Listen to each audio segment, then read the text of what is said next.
Techniques of Inner Concentration, Massimo Scaligero, Chapter 9, Practical Matters. The ascetic method examined here must be able to be carried out under any conditions, at any time or place, independently of outer circumstances, and without any ties to ritual postures or of a similar type to the Hindu asanas.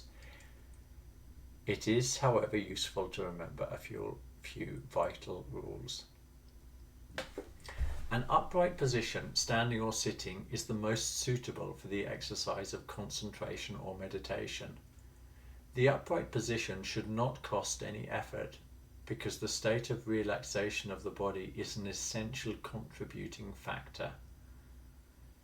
The perfection of the upright position should not come from tension, but from the exercise itself, as the consequence of the descent of the currents from the eye or from the spirit along the spinal column. This involves a dynamic penetration by extraspatial and extratemporal forces, which, however, acquire spatial value in the vital physical sphere. The currents of the astral, which man has in common with animals' spinal column. Read that again. The currents of the astral, which man has in common with animals in their fluid physical expression, have a horizontal direction, the direction of the animal spinal column, whilst the currents of the eye or of the spirit have a vertical direction and correspond to the upright state of the spinal column. By means of ascent, the higher part of the astral in man, to the extent that it is conjoined with the eye, makes itself independent of its own animal nature, and, as a soul gradually realizes the memory and the reality of its own spiritual nature. Normally, in human inner life, there is no separation between the lower astral and the higher astral. They are mixed together. An ordinary man achieves a relative balance with regard to his instinctive life or animal nature, at the cost of being conditioned by it. Inner disciplines, when they are correct, manage to realize the independence of the higher astral from the lower one, which is the path of the domination of the instincts. These normally achieve an irresistible nature as impulses form the lower astral when they can, in accordance with the telluric power from which they move, make the powers of the higher astral their own and dominate thinking to the point of conditioning the eye. In substance, the eye must separate its own pure soul vehicle out from the area of the soul that resounds in accordance with the body.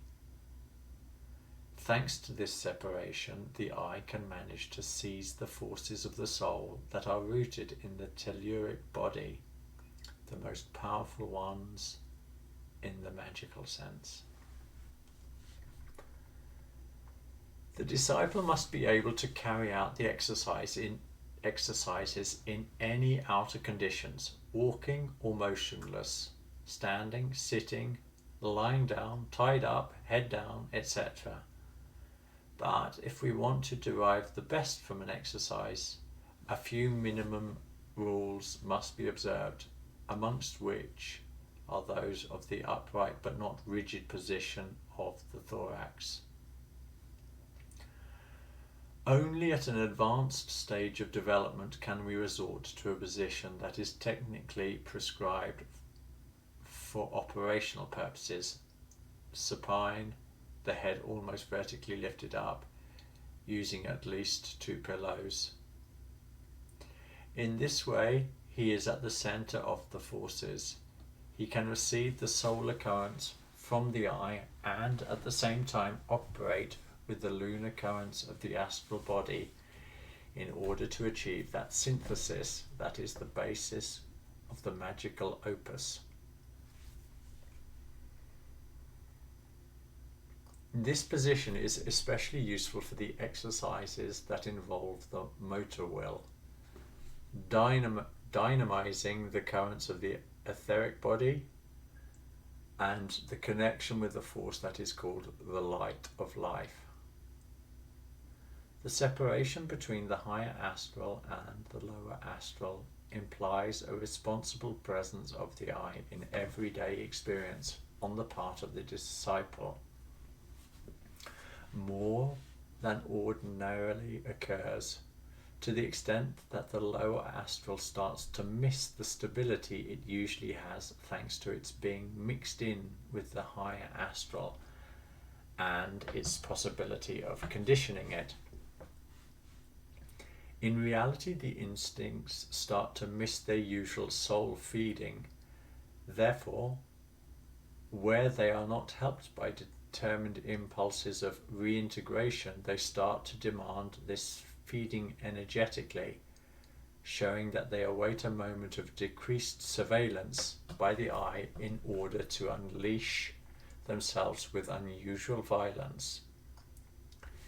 This is the reason why healthy inner development, as a precaution, takes care above all to reinforce the eye in the sphere in which it is meeting with the astral. Let's start that again. This is the reason why healthy inner development, as a precaution, takes care above all to reinforce the eye in the sphere in which it's meeting with the astral, reawakens the original forces of the latter in conscious form, the path of thinking. In fact, what men usually call I is not the true I, but the one conditioned by the lower astral, and that expresses the basic authority of the instincts, in which ordinary man believes he can see his own freedom.